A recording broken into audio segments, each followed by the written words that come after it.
Sunita train में bread पकौड़े बेचा करती थी। रोजाना सुबह उठकर वो गरम गरम ब्रेड पकौड़े बनाती और ट्रेन में बेचती। ब्रेड पकौड़ा ले लो, ब्रेड पकौड़ा, गरम गरम ब्रेड पकौड़ा, हरी लाल चटनी के साथ गरम गरम ब्रेड पकौड़ा ले लो। अरे एक ब्रेड पकौड़ा देना। ये लो साहब, 10 रुपए का हुआ। ये लो 10 रुपए। हेलो, हाँ बोलो। फोन में आवाज साफ नहीं आ रही है। अभी पकौड़े बेच रही हो, तुम घर पहुंचो। और हाँ, सब्जी लेते जाना। पूजा को बोलना मैं थोड़ी देर में घर में आ जाऊंगी, तब तक वो सब्जी बनाकर रख लेगी। हाँ रखती हूँ, पकौड़े बेचने दो अब, नहीं तो ठंडे हो जाएंगे तो ग्राहक खरीदेंगे नहीं। सुनीता का पति मोहन रेलवे स्टेशन पर ही कुली का काम करता था। दोपहर के समय जब धूप बढ़ जाती तब मोहन घर चला जाता था। फिर शाम के समय वो स्टेशन पर आता और देर रात तक काम करता। अपने पति की मदद करने के लिए सुनीता ने सुबह सुबह ट्रेन में पकौड़े बेचना शुरू किया था ताकि घर के खर्चे में मदद हो सके।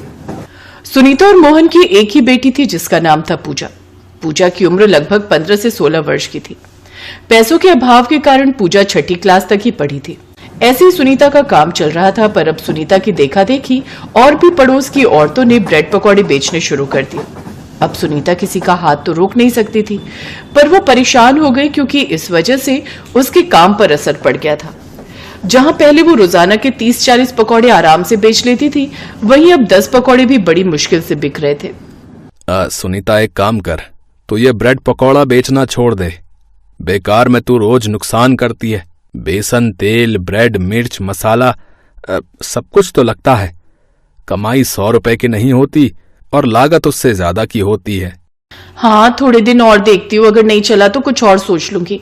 अभी जो बनाए हुए हैं वो तो बेच ही आऊं। माँ, आज मैं भी तुम्हारे साथ चलती हूँ। आज घर पर तो कोई काम है नहीं और तुम कह रही हो कि तुम्हारे सिर में भी दर्द है। तुम जाओगी तो मुझे तुम्हारी चिंता रहेगी। चलो मैं साथ चलती हूँ। लेती जा पूजा को, सही कह रही है। अकेले कहीं चक्कर खाकर गिर गई तो और मुसीबत आ जाएगी। काम की चिंता से कुछ दिनों से सुनीता का बीपी बढ़ा हुआ था। इस वजह से उसके शरीर में भी दर्द था। पूजा भी सुनीता के साथ ब्रेड पकौड़े बेचने चली गई। बेटा, एक ब्रेड पकौड़ा देना। जी आंटी जी, ये लीजिए। ब्रेड पकौड़े ले लो, ब्रेड पकौड़े, गर्मा गर्म ब्रेड पकौड़े, लाल हरी चटनी के साथ स्वादिष्ट ब्रेड पकौड़े। अरे सुनीता, आज तू अपनी बेटी को भी ले आई ब्रेड पकौड़ा बेचने के लिए, पर इस डिब्बे में बेकार है तेरा घूमना। यहाँ पर मैं ये सभी यात्रियों को पकौड़े बेच चुकी हूँ। हाँ माँ, बड़ी मुश्किल से एक ही ब्रेड पकौड़ा बिका है। सब पहले ही मंजूताई से पकौड़े खरीद चुके हैं। हाँ मैं जानती हूँ, आज मुझे आने में थोड़ी देर हो गई, इसीलिए मंजू पहले ही आ गई थी और उसके बिक गए। पूजा बिटिया, हम किसी के हाथ तो रोक नहीं सकते। मैं जानती हूँ मंजू, तूने मेरा काम खराब किया, पर मैं तुझे कुछ कह नहीं सकती। तू कोई और काम भी खोल सकती थी, पर तूने मेरी रोजी रोटी पर लात मारी है। अरे तो जो चलता काम होगा वही तो करूंगी, मेरी मर्जी, मैं जो बेचूं। ट्रेन में मेरी अच्छी कमाई हो रही है तो तू जल क्यों रही है? मैं जल नहीं रही हूँ मंजू, पहले मैं ब्रेड पकौड़े बेचती थी, तू तो अभी आई है। जली तो तू थी मेरे काम से, इसीलिए तो तूने मेरे देखा देखी ये काम शुरू किया। माँ, दूसरे डिब्बे में चलते, तुम्हारी तबीयत ठीक नहीं है। इनके साथ बहस में पड़ोगी तो और तबीयत खराब हो जाएगी। सुनीता और पूजा दोनों ट्रेन के दूसरे डिब्बे में पहुंच गई। सुबह का समय था। डिब्बे में बहुत से यात्री अभी सो रहे थे। अचानक सुनीता की नजर एक विदेशी महिला पर पड़ती है। विदेशी महिला प्रेग्नेंट थी और अचानक उसकी तबीयत खराब हो गई थी। प्लीज प्लीज हेल्प मी, क्या यहाँ कोई आसपास डॉक्टर है? मेरी तबीयत कुछ ठीक नहीं है। मैडम जी, डॉक्टर तो है, पर आपको स्टेशन पर उतरना पड़ेगा। यहाँ स्टेशन के पास ही एक डॉक्टर की दुकान है। हाँ, मुझे यहीं उतरना है, मेरा होटल बुक है, पर अचानक मेरे पेट में दर्द हो गया। मेरा 5th मंथ चल रहा है, मैं प्रेग्नेंट हूँ और मैं चाहती नहीं कि मेरी तबीयत ज्यादा खराब हो और मेरे बच्चे को कोई नुकसान हो। नहीं नहीं नहीं, सब ठीक हो जाएगा। कभी कभी माँ बनने के दौरान 9 महीनों के बीच इस तरह के दर्द हो जाते हैं। डॉक्टर दवाई देगी तो आप ठीक हो जाओगे, मैं आपकी मदद कर देती हूँ। सुनीता और पूजा ने मिलकर उस विदेशी महिला का सामान उठाया। विदेशी महिला को सहारा देते हुए स्टेशन के पास ही एक लेडी डॉक्टर का क्लिनिक था। सुनीता और पूजा उस विदेशी महिला को डॉक्टर के पास ले गए। देखिए मारिया जी, वैसे तो आपको ऐसे समय में ट्रेवल नहीं करना चाहिए था, पर आपने बताया कि आपको अर्जेंट आना था इंडिया। कोई बात नहीं, नेक्स्ट मंथ की वापसी है ना, मैं तब तक के लिए कुछ अच्छी दवाइयां लिख दूंगी जिससे आपकी तबीयत बिल्कुल ठीक हो जाएगी और आप आराम से ट्रेवल करके विदेश वापस लौट सकते हो। बस थोड़े दिन आराम करना होगा और पूरा ख्याल रखना है। डॉक्टर, जिनसे मेरा ट्रीटमेंट चल रहा है, आपने उनकी सारी दवाइयां वगैरह देख ली है ना? हाँ हाँ, मैंने सारी दवाइयां देख ली और कुछ ऐड भी की हैं दवाइयां जो आपके पेट में दर्द में आराम देंगी। पौष्टिक खाना खाइए और कुछ दिन रेस्ट कीजिए। डॉक्टर को दिखाने के बाद सुनीता उस विदेशी महिला से बोली, मारिया मैडम, आप थोड़ी देर के लिए हमारे घर चलो, फिर जब आपको आराम मिल जाएगा तब आप होटल चले जाना। वहां आप अकेले रहोगे तो हमें भी आपकी चिंता होगी।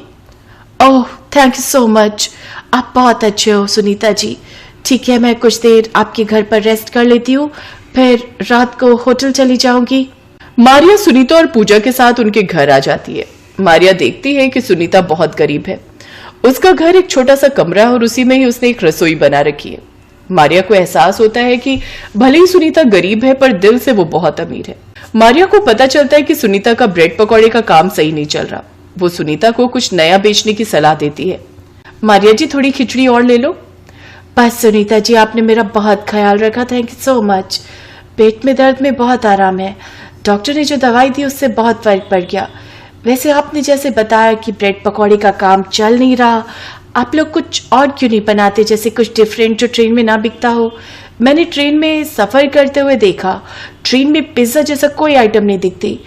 आप लोग ब्रेड पिज्जा क्यों नहीं ट्राई करते, बहुत टेस्टी भी होता है और बनाने में भी आसान, लोग ब्रेड पिज्जा खाना पसंद भी करेंगे। पर मारिया दीदी, हमें तो ब्रेड पिज्जा बनाना आता ही नहीं है। उसकी टेंशन मत लो, वो मैं बनाना सिखा दूंगी। आप लोगों ने मेरे लिए बहुत कुछ किया है, मैं भी तो आप लोगों के लिए कुछ करूं। मुझे अच्छा लगेगा अगर आपका ब्रेड पिज्जा का काम चल जाएगा तो कोशिश करके देखते हैं। मैं एक दो दिन आपके पास रुक जाती हूँ, फिर होटल चली जाऊंगी, तब तक आप पिज्जा बनाना सीख जाओगे।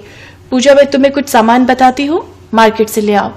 मारिया ने 2 दिन तक सुनीता और पूजा को ब्रेड पिज्जा बनाना सिखाया, सामान भी लाने में मदद की। उन्होंने सीखा कि किस तरह से ब्रेड पर सॉस, सब्जियां और चीज डालकर तवे पर पकाना है। वो पिज्जा छोटे बच्चे बड़ों सभी को पसंद आने वाला था। मारिया ने कुछ पैसों की भी मदद की।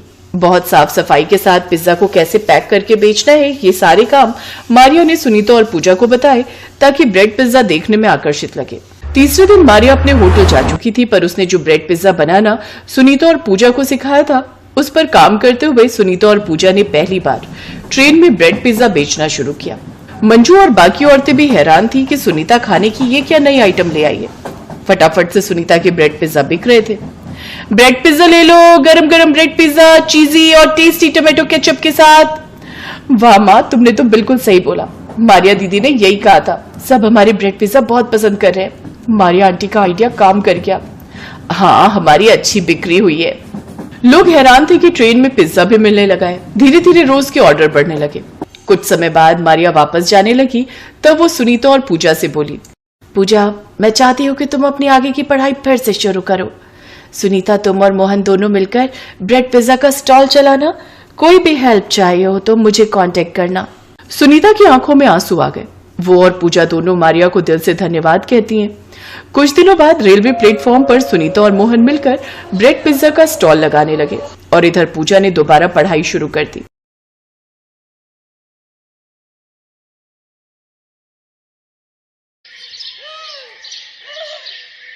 बहू, आज तेरी पहली रसोई है। हमारी झोपड़ी के पीछे चूल्हा बना हुआ है, वहीं पर हम लोग खाना बनाते हैं। सासू माँ, हम लोग भी मिट्टी के चूल्हे पर ही खाना बनाते थे। बताइए क्या बनाना है खाने में? बहू, ऐसा कर, सबके लिए 4-4 रोटी बना ले, मैं तब तक प्याज काट लेती हूँ। तभी वहां पर पायल की ननद मोहिनी आ गई। माँ, आज भाभी पहली बार हमारे घर आई हैं, हम उन्हें प्याज रोटी खिलाएंगे। अब क्या कर सकते हैं बेटा। मोहन घर के बाहर से उनकी ये सब बातें सुन रहा था। उसकी आंखों से आंसू छलक रहे थे। खैर, पायल ने सबके लिए रोटियां बना दी और सभी लोग बैठकर खाना खाने लगे। सभी लोग खाना पीना खाकर सो गए। अगली सुबह मोहन जल्दी उठ गया।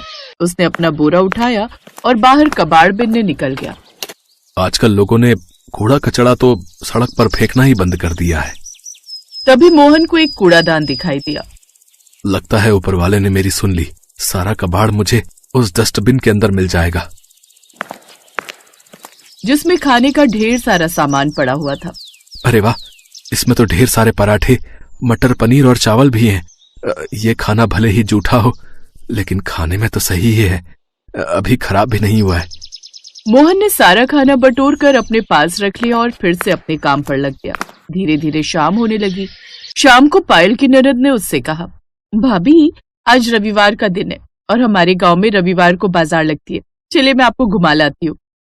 हाँ मोहिनी, मैं भी तुमसे यही कहने वाली थी। पायल और मोहिनी बाजार घूमने निकल गए। उनके पास पैसे तो थे नहीं कि वो शॉपिंग कर पाए। बाजार की रौनक देखकर ही वो अपना दिल बहला रही थी। तभी अचानक मोहिनी एक मोमोज के ठेले को बहुत ही ध्यान से देखने लगी। क्या हुआ मोहिनी, तुमको मोमोज खाना पसंद है क्या? भाभी, आज तक हमने कभी भी मोमोज नहीं खाए, बस देखकर ही मन बहला लेते हैं। चलो ठेले के पास चलते हैं, मोमोज की महक ही ले लेंगे। हाँ हाँ भाभी, ये आपने बिल्कुल सही कहा। दोनों ननद भाभी मोमोज के ठेले के पास जाकर खड़े हो गए। ये दोनों बस खड़ी थी, तभी ठेले वाले ने कहा, हाँ बहन जी, कितने प्लेट मोमोज लगा दूं? अरे नहीं नहीं भाई साहब, हम तो बस देख रहे थे कि मोमोज बनते कैसे हैं। हमारे पास मोमोज खरीदने के लिए पैसे नहीं है। शाम हुई नहीं कि तुम जैसे भिखारी तुरंत भीख मांगने आ जाते हो। चलो निकलो यहाँ से, यहाँ कुछ नहीं मिलेगा फ्री में। चाचा पागल हो गए हो क्या? हमने आपसे कब भीख मांगी? मोहिनी चलो यहाँ से, इनसे बहस मत करो। हमारे पास पैसे नहीं और फालतू में यहाँ खड़े हैं तो उन्हें ऐसा ही लगा होगा कि हम भिखारी हैं। पायल और मोहिनी उसी वक्त मार्केट से अपने घर की तरफ पैदल ही चल पड़ी। मोहिनी, मैंने मोमोज बनाने का तरीका उस ठेले वाले का देख लिया था। अगर मुझे मोमोज बनाने का सामान मिल जाए तो मैं उससे भी स्वादिष्ट मोमोज बना सकती हूँ। क्या बात है भाभी, आप तो बड़े तेज हो। खैर, पायल खाना बनाने ही वाली थी कि तभी राकेश कूड़ेदान से उठाया हुआ खाना लेकर घर पहुंच गया। रुक जाओ पायल, आज खाना बनाने की कोई जरूरत नहीं है। देखो मैं कितना अच्छा अच्छा स्वादिष्ट खाना लेकर आया हूँ तुम सबके लिए। अरे बेटा, इतना अच्छा खाना तुझे कहाँ से मिल गया? आज मार्केट में एक शादी पार्टी हो रही थी, मैं वहीं पर कबाड़ उठाने गया था, तो लोगों ने मुझे खाना पैक करके दे दिया। क्या बात है भैया, कितने सालों बाद हम इतना अच्छा खाना खाने वाले हैं। थोड़ी देर में सभी लोग एक साथ बैठकर कचरे का उठाया हुआ खाना खाने लगे, लेकिन इस बारे में मोहन के अलावा किसी को नहीं पता था। उन्हें खुशी खुशी खाना खाता देख मोहन खुश भी हो रहा था और उसके अंदर एक दर्द भी था। कितना बदनसीब हूं मैं, अपने घर वालों को कचरे का उठाया हुआ खाना खिला रहा हूं। लेकिन कोई बात नहीं, खाना खराब तो है नहीं, इसी बहाने इनके चेहरों पर थोड़ी सी खुशी तो आई। लेकिन आधी रात में ही सभी का पेट खराब होने लगा। सभी लोग बार बार लोटा लेकर खेतों में शौच के लिए जाने लगे। मोहन भी कई बार शौच करने गया, तभी उसकी सास ने कहा, मोहन बेटा, ये कैसा खाना लेकर आया था तू? हम सबका पेट खराब हो गया। इससे पहले कि मोहन उनकी बात का कोई जवाब दे पाता, पायल बीच में बोल पड़ी, सासू माँ, इसमें मोहन जी की कोई गलती नहीं है। इतना अच्छा खाना हमने कई सालों से खाया नहीं था, तो शायद इसीलिए हम पचा नहीं पाए। ये बात सुनकर मोहन को थोड़ा रिलैक्स महसूस हुआ। तभी उसकी सास ने कहा, हमारे पास डॉक्टर से दवा लेने के लिए पैसे तो है नहीं। ऐसा करो, गर्म पानी में थोड़ी सी लौंग, थोड़ा सा काला नमक डालकर पी लो सब लोग, पेट सही हो जाएगा। ये दादी माँ का नुस्खा है। सभी लोगों ने वैसा ही किया और सुबह तक सबका पेट ठीक भी हो गया। मोहन काम पर जाने वाला था कि तभी उसकी बहन मोहिनी ने उसे रोक लिया। भैया, हम सबको ना मोमोज खाने का बहुत मन कर रहा है। भाभी का भी बहुत मन है मोमोज खाने का। उन्हें मोमोज बनाना आता भी है। शाम को जब आप आना तो मोमोज बनाने का सामान लेते आना। बहन, मोमोज बनाने का सामान बहुत महंगा मिलता है। प्याज, आलू, हरी मिर्च, लहसुन, ये सब तो हम अपने घर के बाहर खुद ही उगा लेते हैं। जो पैसे मैं कमाता हूँ उससे घर चलना ही मुश्किल है, फिर भी मैं कोशिश करूंगा। कोशिश नहीं, लेकर आना भैया। एक बहन होकर मैं आपसे जिद भी नहीं कर सकती क्या? मोहन उसी वक्त अपने आंसुओं को छुपाते हुए काम पर निकल गया और सड़कों पर कूड़ा बिनने लगा। घूमते घूमते वो बहुत दूर निकल गया, फिर भी उसे कोई कबाड़ नहीं मिला। कितना बदनसीब भाई हूं मैं, अपनी बहन की एक छोटी सी ख्वाहिश भी पूरी न कर सका। घर पहुंचते ही मोहिनी ने उससे कहा, भैया, भाई अपनी बहन के लिए ना जाने क्या क्या कर देता है और आप एक छोटा सा काम नहीं कर पाए। मोहन की पत्नी पायल थोड़ी समझदार थी। वो अपने पति के दर्द को थोड़ा थोड़ा महसूस भी कर सकती थी, इसलिए मोहन के बोलने से पहले ही उसने कहा, पायल, हर भाई चाहता है कि वो अपनी बहन की हर ख्वाहिश पूरी करे। अपने भाई से इस तरह जिद नहीं करते। लेकिन भाभी, मैं तो सिर्फ मोमोज खाना चाहती हूँ। कौन सा राजमहल मांग लिया मैंने? तुम मोमोज खाना चाहती हो ना? आज रात में तुम सबके लिए मोमोज ही बनाऊंगी। लेकिन बहू, हमारे पास तो मोमोज बनाने का सामान ही नहीं है। सासू माँ, हमारे पास आटा है, नमक है, तेल है, आग जलाने के लिए लकड़ियां है, खाना बनाने के लिए मिट्टी का चूल्हा भी है। हमने अपने घर के बाहर हरी मिर्च, आलू, प्याज, लहसुन ये सब उगाई रखा है। ये सब मिलाकर मैं इतने अच्छे मोमोज बनाऊंगी ना कि आप लोग उंगलियां चाटते रह जाएंगे। क्या बात है भाभी, मुझे आप पर पूरा भरोसा है कि आप सबसे अनोखे मोमोज जरूर बना लोगी। उसी वक्त मोहिनी और पायल घर के बाहर गई। सारी सब्जियां लेकर अपने रसोई घर में आ गई। मोहिनी, तुम जल्दी से आटा गूंथ लो, तब तक मैं मोमोज के लिए सब्जी तैयार करती हूँ। मोहिनी आटा गूंथने लगी और पायल सारी सब्जियां फ्राई करने के बाद उसकी महक बहुत अच्छी लगने लगी। भाभी, सब्जी की महक तो कमाल की आ रही है। तो इस तरह उन्होंने ढेर सारे फ्राइड मोमोज बना लिए जो सिर्फ आटा और घरेलू हरी सब्जियों से बने थे। भाभी, आपने तो चमत्कार कर दिया। मोहिनी और पायल ने मिलकर सभी के लिए मोमोज परोस दिए। उसकी सास और मोहन सब साथ बैठकर मोमोज खाने लगे। मोमोज आज मैंने अपनी जिंदगी में पहली बार खाया है, लेकिन फिर भी मैं शर्त लगाकर कह सकती हूँ कि इतना स्वादिष्ट मोमोज बड़े से बड़े होटल में भी नहीं मिलेगा। हाँ पायल, तुम दोनों ने तो कमाल कर दिया। अगर इसका स्वाद इतना ही अच्छा है तो क्यों ना हम घर के बाहर सब्जी वाले देसी मोमोज बेचें। अगले दिन से पायल और मोहिनी घर के अंदर देसी मोमोज बनाने लगी। लोगों को उन मोमोज का स्वाद सबसे अलग और स्वादिष्ट लगा। तो इस तरह अब मोहन ने कबाड़ बिनने का काम बंद कर दिया और सब खुशी खुशी रहने लगे।